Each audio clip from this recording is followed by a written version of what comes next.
सफलता भी मिलती है इसमें। तो ये ध्रुवीकरण का चुनाव होगा। अगर निष्पक्ष चुनाव होगा तो ध्रुवीकरण के आधार पर रिजल्ट रिपीट होगा, और अगर निष्पक्ष चुनाव नहीं होगा, लोगों को वोट डालने नहीं दिया गया, जैसे रामपुर में नहीं दिया जाता है, तो फिर वो चुनाव का रिजल्ट बदलेगा। भारतीय जनता पार्टी इस चुनाव को किसी भी कीमत पे जीतना चाहती है। जैसे उसने रामपुर में एक वर्चस्व खत्म किया, वैसे सीसामऊ का वर्चस्व भी वो किसी भी तरह कोई साम दाम दंड भेद से उसको खत्म। नमस्कार दोस्तों, इस समय हम हैं कानपुर में। कानपुर की सीसामऊ विधानसभा में है और सीसामऊ विधानसभा में उपचुनाव होने वाले हैं। यूपी की 10 विधानसभा सीटों में होने वाले उपचुनाव की तैयारियां शुरू हो चुकी हैं। कभी भी नामों का ऐलान हो सकता है। इस बीच हम कानपुर की सीसामऊ विधानसभा में खड़े हैं और सुबह का वक्त है। बनारसी टी स्टॉल है, फेमस है विधानसभा में। काफ़ी लोग हैं इस विधानसभा क्षेत्र के, राजनीति को जानने वाले भी हैं और सीसामऊ विधानसभा की अच्छी परख है। योगी जी के आने के बाद कितना काम हुआ और सीसामऊ विधानसभा में इरफान सोलंकी पिछले 25 सालों से उनके परिवार का दबदबा रहा है। ये दबदबा अब आगे भी रहेगा या फिर तिलिस्म इस बार टूटने वाला है। आपको बता दें, इरफान सोलंकी को 7 साल की सजा हुई है खुद मुस्लिम महिला के घर को जलाने को लेकर, जिसके बाद उनकी विधानसभा सदस्यता रद्द हो गई है। तो अब उपचुनाव होने हैं। अब जानने की कोशिश करेंगे इन लोगों से कि आखिर सीसामऊ में क्या समीकरण होने वाला है। इस बार विधानसभा हुए तो बदलाव होगा या फिर से इरफान सोलंकी की पत्नी, जिन पे ये कहा जा रहा है कि समाजवादी पार्टी जो है वो उनको टिकट दे सकती है, उनकी वो होगी वापसी। अब जानने की कोशिश करते हैं कि क्या पूरा समीकरण है यहाँ पर, क्या कैसे जीत होगी। भैया क्या नाम हुआ आपका? मेरा नाम है राजेश कुमार शुक्ला जी। क्या समीकरण है यहाँ पे? क्या लग रहा है कि एक बार फिर से सोलंकी परिवार का दबदबा कायम रहेगा या फिर से बदलाव होगा? देखिए, चुनाव जो है खास तौर से हमारे उत्तर प्रदेश में, जैसा आपने कहा, उनका 25 साल से दबदबा रहा है। दबदबा काम का तो 10% है, बाकी समीकरण का चुनाव होता है। अच्छा। जाति और धर्म का चुनाव है, वही सीसामऊ विधानसभा में होगा। हाजी मुश्ताक सोलंकी जो चुनाव जीतते थे, क्या समीकरण है, क्या लग रहा है? देखिए, समीकरण धीरे धीरे जो है ध्रुवीकरण का चुनाव है। अच्छा। ध्रुवीकरण होना है, और सीसामऊ विधानसभा जो पहले आर नगर थी ज्यादातर, उसमें वो अब सीसामऊ है। यहाँ ध्रुवीकरण होगा। ध्रुवीकरण जो है हिंदू मुस्लिम में, और इसको हमारी जो इस समय मौजूदा सत्ता दल है उस पर लगी भी हुई है, और उसको सफलता भी मिलती है इसमें। तो ये ध्रुवीकरण का चुनाव होगा। अगर निष्पक्ष चुनाव होगा तो ध्रुवीकरण के आधार पर रिजल्ट रिपीट होगा, और अगर निष्पक्ष चुनाव नहीं होगा, लोगों को वोट डालने नहीं दिया गया, जैसे रामपुर में नहीं दिया जाता है, तो फिर वो चुनाव का रिजल्ट बदलेगा। भारतीय जनता पार्टी इस चुनाव को किसी भी कीमत पे जीतना चाहती है। जैसे उसने रामपुर में एक वर्चस्व खत्म किया, वैसे सीसामऊ का वर्चस्व भी वो किसी भी तरह कोई साम दाम दंड भेद से उसको खत्म करना चाहेगी। और उपचुनाव में इसमें सफलता भी मिलती है सत्ता दल को, क्योंकि उसी का ही सब कुछ होता है। वो जिस हिसाब से चाहेगी उस हिसाब से चुनाव होगा। और आप साफ कह रहे हैं कि सीसामऊ में भी अगर सही लोगों को वोट नहीं देने दिया गया तभी ये जीतेंगे, अगर देने दिया गया तो फिर से निष्पक्ष चुनाव होगा। देखिए, किदवई नगर विधानसभा है, सीधे सीधे ध्रुवीकरण है, वहाँ कभी कोई दूसरी पार्टी जीत ही नहीं सकती है निकट भविष्य में। वहाँ भाजपा, भारतीय जनता पार्टी। क्या वो हिंदुओं की आबादी ज्यादा है? हिंदुओं की, खास तौर से सवर्णों की आबादी ज्यादा है, हमारी बिरादरी ब्राह्मणों की आबादी ज्यादा है। तो वहाँ तो कोई सवाल ही नहीं पैदा होता कि कोई दूसरा जीते। अच्छा। वही स्थिति गोविंद नगर की है, वहाँ पर नहीं। अब कानपुर में छावनी और आर्य नगर का चुनाव में अमिताभ वाजपेयी 19,000 वोटों से पिछड़ गए थे। 19,000 विधानसभा में बहुत बड़ा वोट होता है, लेकिन जब मुस्लिम क्षेत्र खुला तो उनको 19,000 की लीड कवर करके 5,000 से जीत गए। तो ध्रुवीकरण का चुनाव है, बंटवारा है वोटों का, और कानपुर में विशेष तौर से बंटवारा है। निर्णायक भूमिका में इस सीसामऊ विधानसभा में कौन है? मुस्लिम मतदाता है या फिर मुस्लिम मतदाता है? निर्णायक भूमिका में दलित मुस्लिम निर्णायक भूमिका में है, और 60% है दलित मुस्लिम मिला दिया जाए। और दलित मुस्लिम का ध्रुवीकरण समीकरण आज पूरे देश में बना है। बना नहीं, दलित मुस्लिम की बात करें तो मायावती भी जो है उपचुनाव में इस बार चुनाव लड़ने वाली है। अगर मायावती बसपा की पार्टी अगर लड़ती है तो क्या लग रहा है कि जो ध्रुवीकरण है ये टूटेगा कि नहीं? नहीं टूटेगा। इस समय देश में अभी आप हरियाणा का चुनाव हो रहा है, आप देखिएगा, कांग्रेस और बीजेपी के बीच में ध्रुवीकरण है। उत्तर प्रदेश में समाजवादी पार्टी और भारतीय जनता पार्टी के प्रति ध्रुवीकरण है। पिछला जो विधानसभा का चुनाव हुआ था उसमें कांग्रेस भी लड़ी थी, अलग से लड़ी थी। तो जहां जहां कांग्रेस के विधायक थे 40-40 हजार वोट था हारने के बाद भी, वहां 2200 वोट में कांग्रेस निपट गई।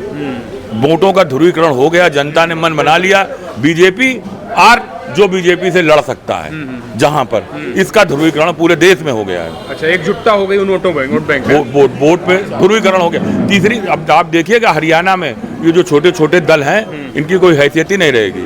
आप पार्टी, बसपा, इनेलो जो है इनकी कोई हैसियत ही नहीं रहेगी वहाँ। अच्छा, मतलब जो वोटर इन लोगों के हैं वो सब कांग्रेस में चले जाएंगे।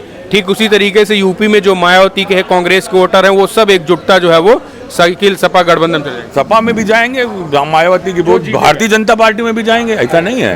ऐसा थोड़ी नहीं कि लड़ाई सिर्फ दो में ही रहेगी। अब लड़ाई सिर्फ दो में रहेगी और ये देश के लिए अच्छे संकेत है। तो यहाँ जो है वो क्या लग रहा है कि लड़ाई जो है वो इस बार है, अगर सब बीजेपी योगी सरकार कोई गलत काम नहीं करती तो यहाँ फिर से इरफान सोलंकी के परिवार का दबदबा रहेगा। बिल्कुल रहेगा, बिल्कुल रहेगा, उसका दबदबा, समीकरण भी है और उनकी इमेज भी है। अच्छा। उनके पिताजी का जो किया हुआ है उसी का जो है ये लाभ इनको मिलता है इरफान जी को, और समीकरण और काम। वो तो सरकार करे भूमाफिया है, गरीबों की जमीनों पे कब्जा किए हैं, आपराधिक किस्म के लोग हैं, समाजवादी पार्टी ने पाला पोसा है। देखिए अब ये कोई माने नहीं रह गया है। कोर्ट ने फैसला दिया है। नहीं, कोर्ट का फैसला हम लोग उसका सम्मान करते हैं, उसकी अपील भी है, अपील का हाई कोर्ट भी है कोर्ट के बाद। लेकिन देखिए भूमाफिया, आजकल जो भूमाफिया नहीं वो नेता नहीं। अच्छा, आप क्या जानते हैं सतीश महाना के पास कितनी प्रॉपर्टी है, कितनी जमीन है? नहीं, वो गरीबों की श्री प्रकाश जायसवाल के पास कितनी जमीन है? नहीं, वो गरीबों की जमीनों पे कब्जा नहीं किया, उन्होंने खरीदा है। नहीं, इरफान सोलंकी के पास गरीबों की जमीन का कब्जा कौन सा बताओ? हाँ। वो करे मुस्लिम महिला की जमीन नहीं दी, आग लगा दी। वो तो सब अब कोर्ट का निर्णय, उसके अगेंस्ट तो हम जा नहीं सकते हैं। हाँ। लेकिन कितने केस लगे हैं आजम खां के ऊपर? बकरी चोरी करेगा आजम खां? बकरी चोरी करेगा? मिट्टी की मूर्ति चोरी करेगा? उसकी ये हैसियत है के लिए तो पुलिस लगाई गई थी। ये हैसियत है उसकी। क्या लग रहा है बदले की कार्रवाई है? सब जो है वो अब आप देखो, सब चीज कही नहीं जाती, समझी जाती है। नहीं, सरकार कह रही है कि समाजवादी पार्टी के ने पाला पोसा, हमने कार्रवाई कर रहे हैं, तो कार्रवाई की नहीं। भारतीय जनता पार्टी पाल पोस नहीं रही है। अजीत पवार क्या है? अजीत पवार के ऊपर 4 दिन पहले ही थी भारतीय जनता पार्टी ने करोड़ों का जो है आरोप लगाया था और उसको अपने पास शामिल करके उप मुख्यमंत्री बना दिया। ऐसे तमाम उदाहरण हैं। अच्छा। कि जो भ्रष्टाचार में लिप्त लोग, जिनके वो मुख्यमंत्री आसाम का है, उसके खिलाफ क्या चार्ज लगाए थे, पूरी बुकलेट छपाई थी अमित शाह ने और पूरी आम सभा में दिखाई भी थी। अच्छा। लेकिन उसके बाद क्या हुआ, उनके साथ आ गया, भाई इस विषय में बात ना करो। भैया सीसामऊ से हैं, विधानसभा से। भाई साहब, आप सीसामऊ विधानसभा से क्या कहेंगे? क्या भैया सर आप आ जाइए थोड़ा। सर साहब, क्या होगा सीसामऊ में, क्या हालचाल होंगे? क्या लग रहा है, जातीय समीकरण या धर्म का दोनों हावी रहेगा या काम का मुद्दा हावी रहेगा? ये दोनों चीनी वाली। देखिए ऐसा है, वो मनीष भैया आपकी है। हमारा दुर्भाग्य है। अच्छा, मनीष भैया जो हमारे बड़े भाई ने अभी बोला है, ये वास्तविकता बोली है। क्या? और ये दुर्भाग्य है कि जब तक वोटर निस्वार्थ नहीं समझेगा तब तक ये वास्तविकता चलती ही रहेगी। और इसलिए इन चुनावों का मुझे भविष्य में ज़्यादा कुछ औचित्य दिखाई नहीं दे रहा है। और जितनी बातें अभी बड़े भाई ने कही हैं, थोड़ा सा ऊपर देखिए भैया, कैमरा में देखिए, हाँ अच्छा है। तो मतलब परिवर्तन होता दिखाई नहीं दे रहा है। अभी तो परिवर्तन होता नहीं दिखाई दे रहा है। तो क्या लग रहा है कि जो दबदबा कहा जा रहा है कि सोलंकी परिवार का, अभी बहुत अच्छी इन्होंने बात करी, जैसे आपने माफिया वगैरह वगैरह इन्होंने बोला, तो आप पूछा तो उन्होंने जो जवाब दिया बिल्कुल सत्य दिया। इससे ऊपर आने में अभी हमें वक्त लग रहा है और ये समय, ये दुर्भाग्य हमें काटना पड़ेगा। उसमें जो भी परिणाम हैं उनको बर्दाश्त करने पड़ेंगे और उसके जो भी खराब असर हमको देखने हैं वो भी देखने पड़ेंगे। क्या नाम हुआ आपका? निर्भय कपूर। निर्भय जी, अब अगर सीधा सीधा बात किया जाए जी। तो सीसामऊ विधानसभा में आपको मतलब जो इन्होंने कहा कि एक तरफा और धर्म के नाम पे वोट पड़ेगा या फिर वाकई में भाजपा भी कहीं लड़ाई में? नहीं, मुझे नहीं लगता है कि सीतामऊ विधानसभा में भाजपा लड़ाई में है। क्योंकि धर्म के आधार पे वही सिस्टम है। ले लो। चलिए भैया आप आ जाइए थोड़ा आगे, आप सीसामऊ विधानसभा के हैं, क्या कहेंगे, क्या समीकरण देख रहे हैं इस बार सत्ता परिवर्तन, यानी जो योगी जी ने कहा है कि उपचुनाव में हम इस सीसामऊ को आज़ाद कराएंगे, आज़ाद होगा या नहीं? नहीं, हम इस विषय पे बात नहीं करेंगे, हम डेवलपमेंट पे बात करेंगे। बताइए कितना? योगी जी ने एक अच्छा पैकेज सीसामऊ को दिया, लेकिन ये जो सरकारी लोग हैं, कहना नहीं चाहिए, यहाँ के जो भाजपा के मेन लोग जो हैं, तो इन लोगों ने मतलब जो डेवलपमेंट के नाम पर पैसा तो आया वहाँ से, विकास कार्य शुरू भी हुआ क्षेत्र में, लेकिन अफसरों की बंदरबाट ने काम को अधर में डाल दिया। आप मेरी बात समझ रहे हैं ना? काम चालू हुआ, आधा अधूरा काम, कोई मॉनिटरिंग नहीं, मतलब बिल्कुल तबाह कर दिया है वार्ड को, ये मान के चलिए आप। नहीं तो क्या लगता, तो इससे तो मतलब ये है कि बीजेपी जो है वो कोई अधिकारी भ्रष्ट है पूरा? नहीं, हमें तो लग ही रहा है कोई डेवलपमेंट हो रहा है, काम हो रहा है, लेकिन मैं जो मतलब सुपरविजन जो होना चाहिए अधिकारियों का बिल्कुल नहीं हो रहा है। हर जगह मतलब रोड। क्या रिएक्शन होगा सीसामऊ में, इसका क्या रिएक्शन? जनता की आ रही है भाई, जो बात साफ है। हाँ, भाजपा के खिलाफ नहीं, हम लोगों की तो यार मजबूरी हो जाती है भाजपा को वोट देना। वोट देना मजबूरी? हाँ। कौन सी ऐसी कौन सी मजबूरी? अब यही है भाई। अब क्या नाम हुआ आपका? बीरेन्द्र श्रीवास्तव। वीरेंद्र जी, मतलब आप श्रीवास्तव साहब हैं तो इस वजह से मजबूरी है या फिर जो है वो? नहीं भाई, हम तो भाजपा ही को वोट देते हैं और देंगे भी, चाहे जितने भी नाराज हों, लेकिन थोड़ा सा अगर ये बात सही जगह पे आपकी पहुंच रही हो तो भाई थोड़ा देखना चाहिए लोगों को। तो क्या होगा वैसे अगर देखा जाए तो यहाँ पे बीजेपी आएगी?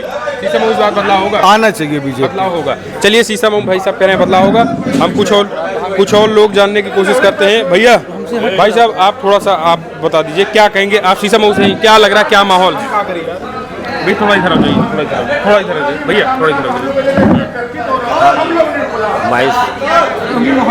मेरा नाम सुरेश चंद्र श्रीवास्तव है, सुरेश चंद्र श्रीवास्तव है। हाँ हाँ, ठीक है। क्या माहौल सीसापुर में क्या लग रहा है, बीजेपी या फिर?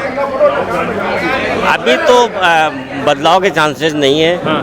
दो वर्ड में यही बात समाप्त करना चाहता हूँ कि जैसा और भाइयों ने कहा है कि बदलाव चांसेस नहीं है, बदलाव के चांसेस नहीं है। बदलाव चांसेस